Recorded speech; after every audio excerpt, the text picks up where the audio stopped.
A young waiter, drowning in debt and grief, meets a stranger in a dimly lit diner. He doesn't know it yet, but this one conversation will change everything. And that stranger?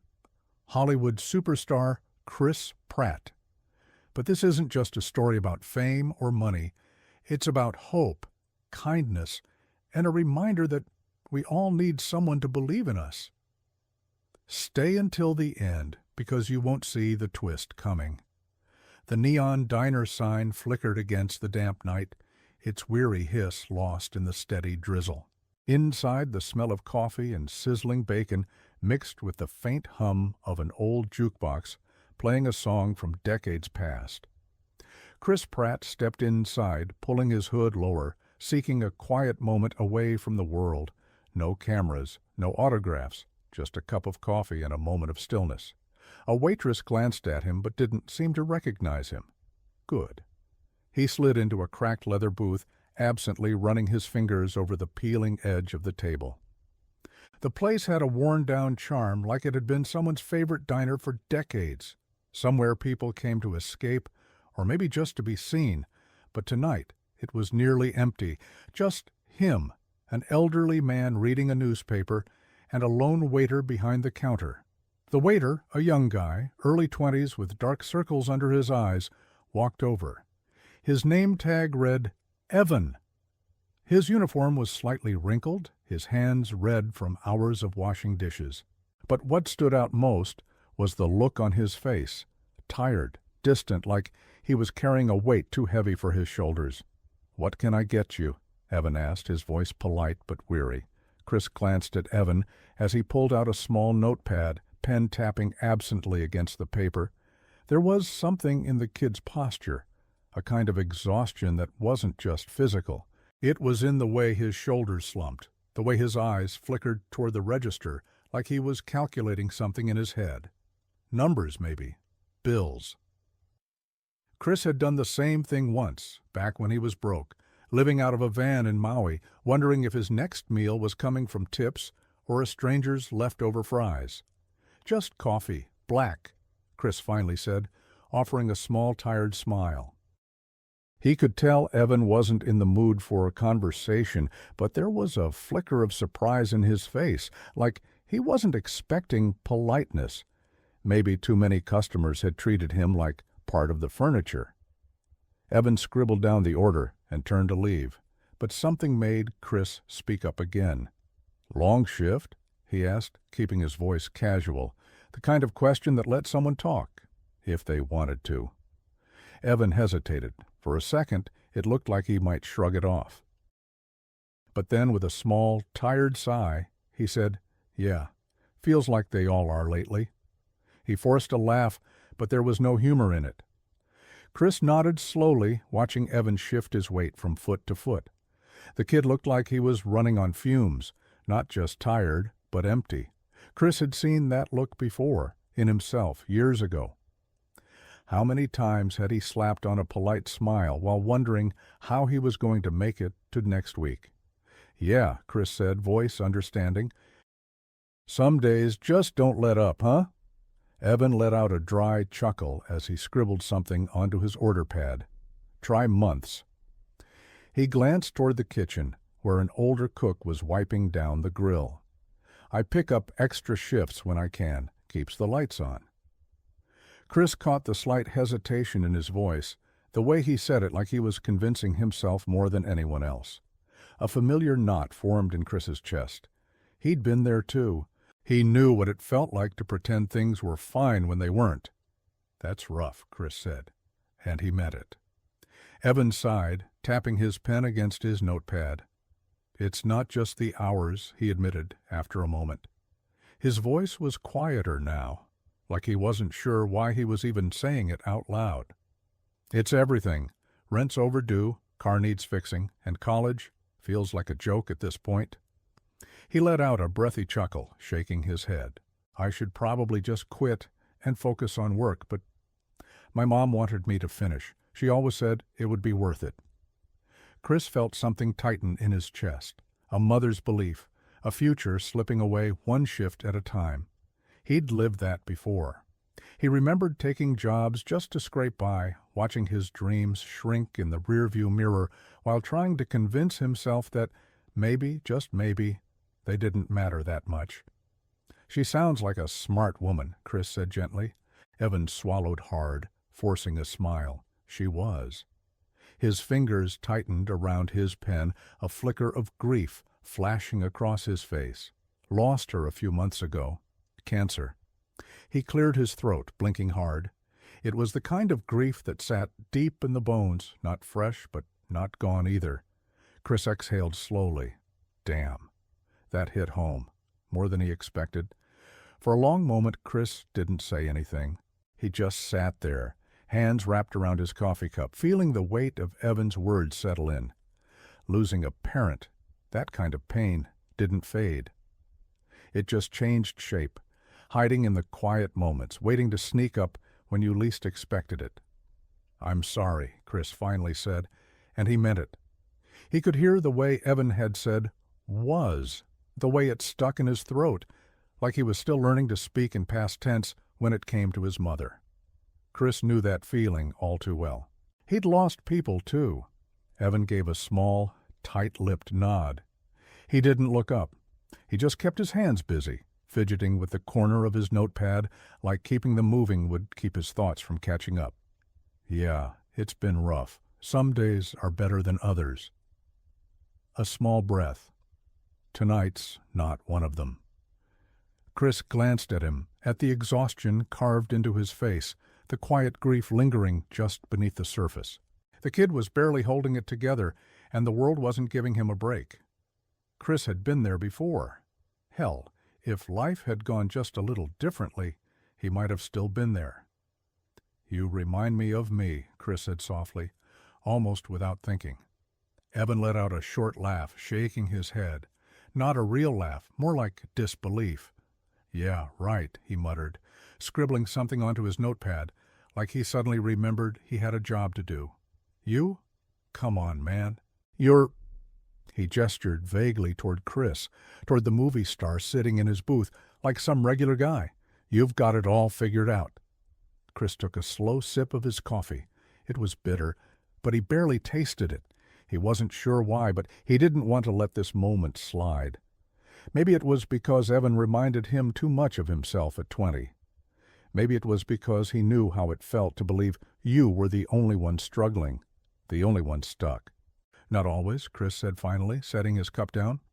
He leaned forward a little, voice lower, like he was sharing a secret. "You ever hear about how I started out?" Evan shrugged. "I know you were on Parks and Rec. That was your big break, right?" Chris huffed a small laugh. "Yeah, but before that?" He ran a hand over his face, remembering. "I was broke, man. Like living out of a van, eating whatever I could afford. Broke." He glanced up, meeting Evan's eyes. "I was you." For the first time that night, Evan actually stopped moving. Evan's brow furrowed, like he wasn't sure if he should believe Chris or not. Living in a van? Struggling? That didn't match the image of the Hollywood star sitting in front of him, the guy who played heroes, cracked jokes on late-night TV, and walked red carpets like he was born for it. "No way," Evan said, shaking his head. "You're messing with me." Chris chuckled, but there wasn't much humor in it. "I wish I was."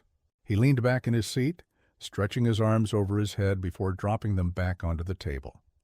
"I moved to Hawaii when I was your age. Thought I'd figure things out. Instead, I ended up living in a beat-up old van near the beach, working as a waiter at Bubba Gump Shrimp just to afford gas money." He smirked a little. "And, trust me, I wasn't getting good tips." Evan blinked. For the first time all night, he looked at Chris like maybe, just maybe, he wasn't as different as he thought. "So, what changed?" Evan asked, voice quieter now. Chris exhaled slowly, staring down at his coffee like it held the answer. "What changed?" he repeated, as if he had to think about it.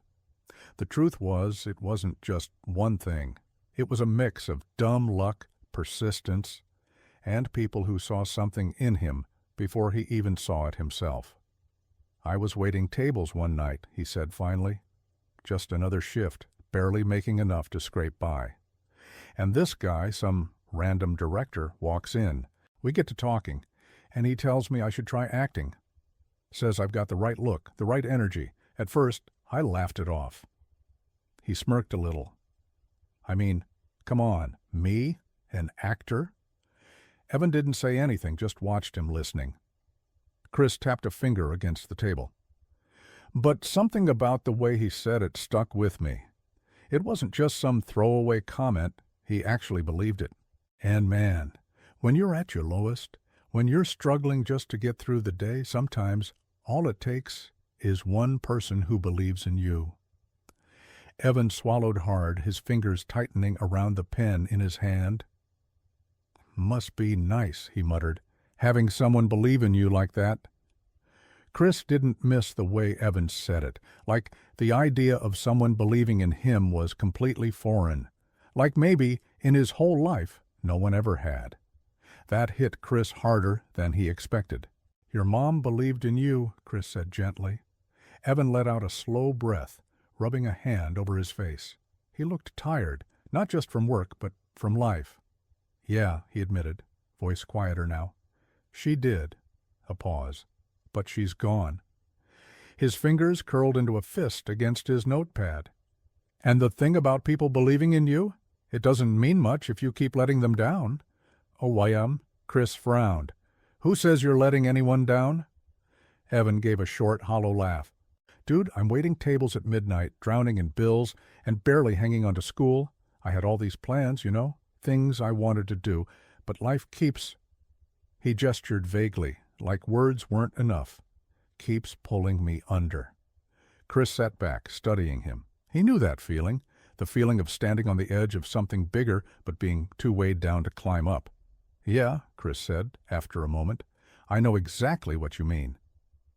Chris let Evan's words settle between them, the weight of them heavy but familiar. Too familiar. He'd had that same conversation, not with someone else, but with himself. I almost quit too, you know, Chris said, his voice softer now. Acting, I mean. Before it even started. Evan frowned, like he wasn't sure whether to believe him. Why? Chris sighed, running a hand through his hair, because I felt like an idiot chasing something that wasn't chasing me back. He shook his head. I'd audition and get nothing. I'd scrape by on the smallest gigs, and every time I thought, maybe this is it, something would knock me back down. He paused. There were nights I sat in my van and thought, maybe I should just go home. Maybe it was time to stop pretending I was ever going to make it. Evan didn't say anything, but Chris could tell he was listening. Really listening.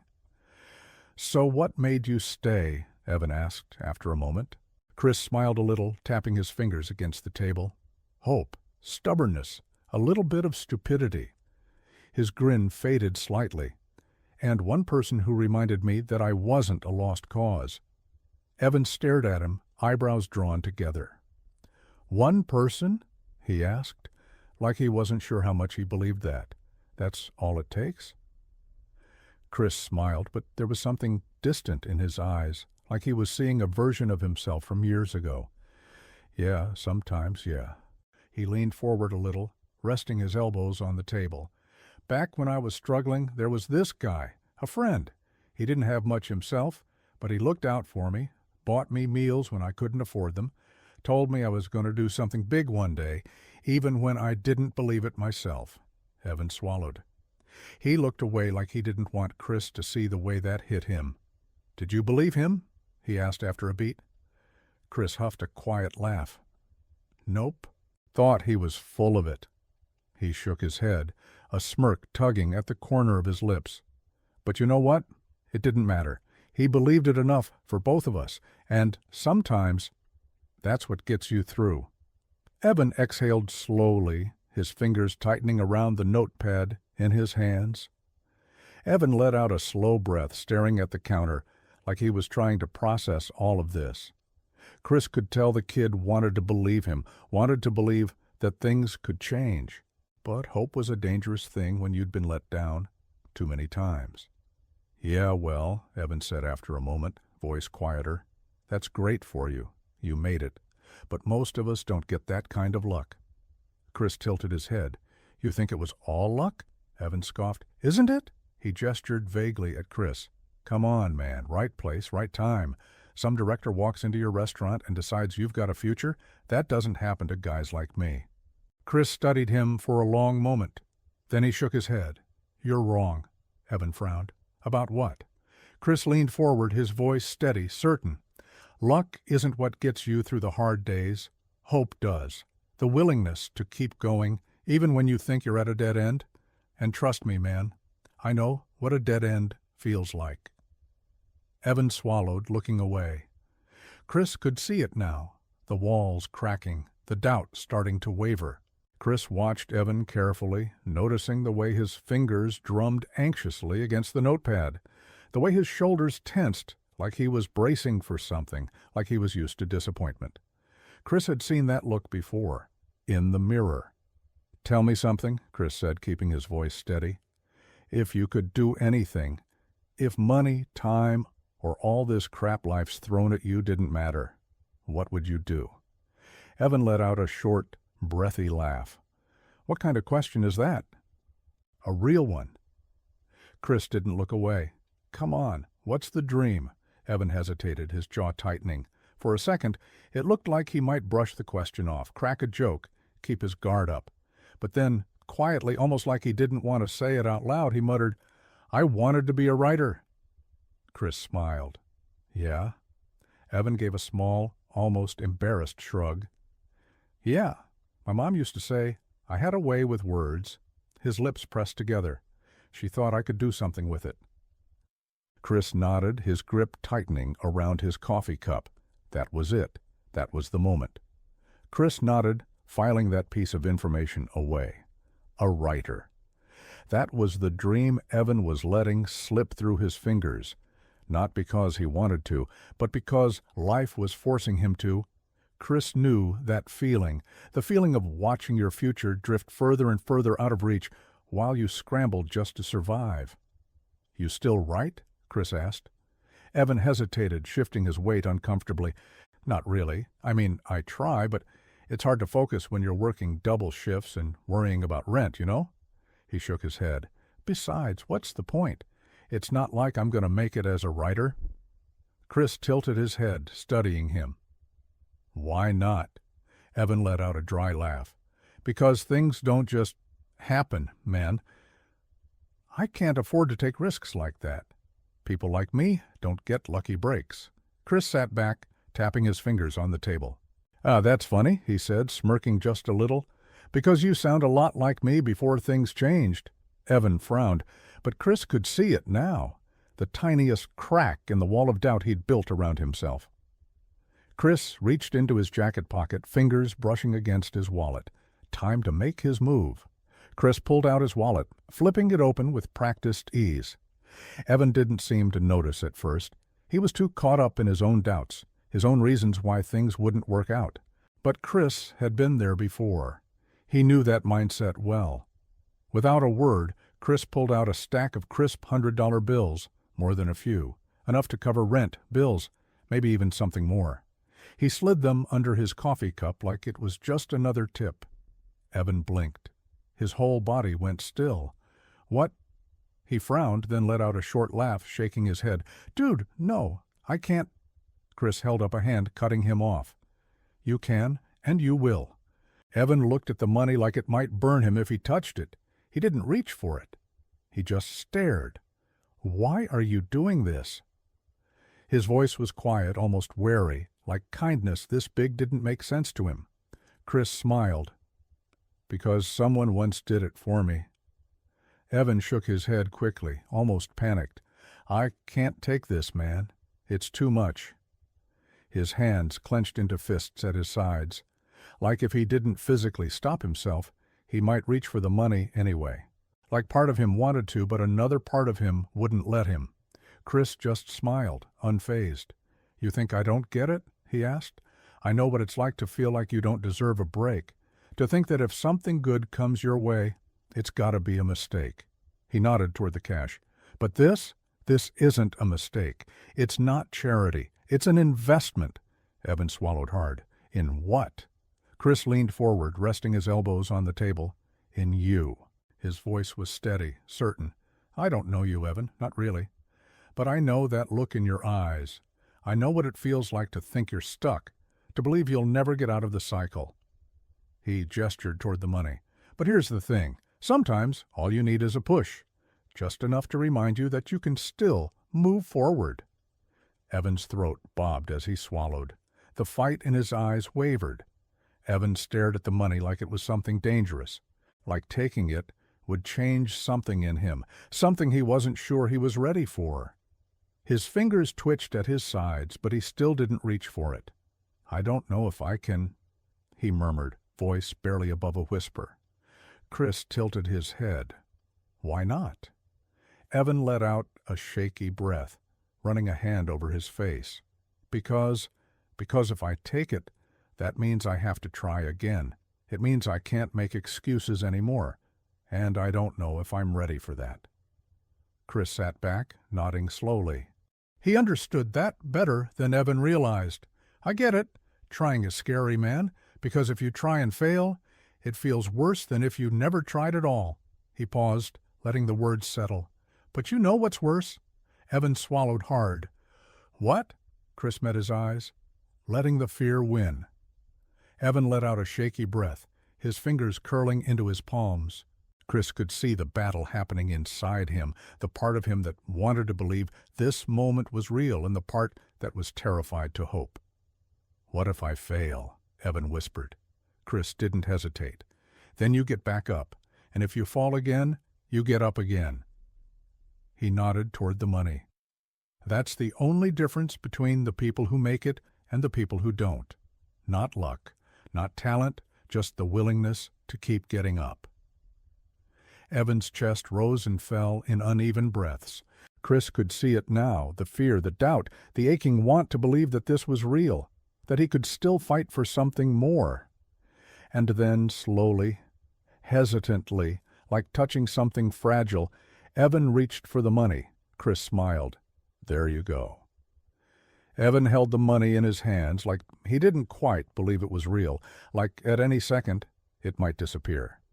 His fingers traced the edges of the bills, his throat working as he swallowed hard. I don't know what to say, he admitted, voice unsteady. Chris smiled, leaning back in his seat. You don't have to say anything. He gestured toward the stack of bills. Just don't waste it. Evan let out a quiet, almost breathless laugh, shaking his head. I won't. His grip tightened around the money, but there was something different in his face now. Not just gratitude, but something deeper, a spark that hadn't been there before. For the first time that night, Evan didn't look like someone barely holding on. He looked like someone who was starting to believe in something again. Evan stared at Chris, something unreadable in his expression.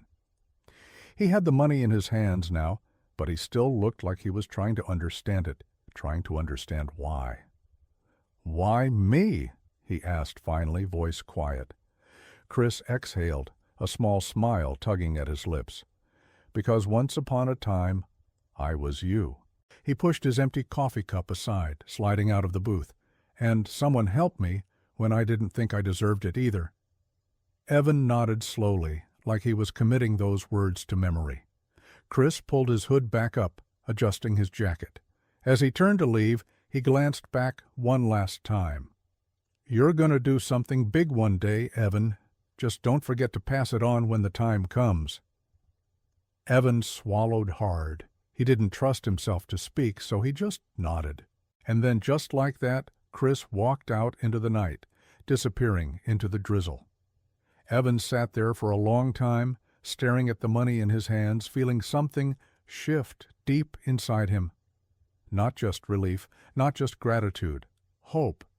And for the first time in a long time, he believed it. If this story moved you, let us know in the comments. What would you have done in Evan's place? Have you ever experienced a moment of unexpected kindness? Drop your thoughts below. Share this story with someone who needs to hear it. And if you love meaningful stories like this, don't forget to subscribe. Your support helps bring more powerful storytelling to life. Hit that like button, subscribe, and turn on notifications so you never miss another story.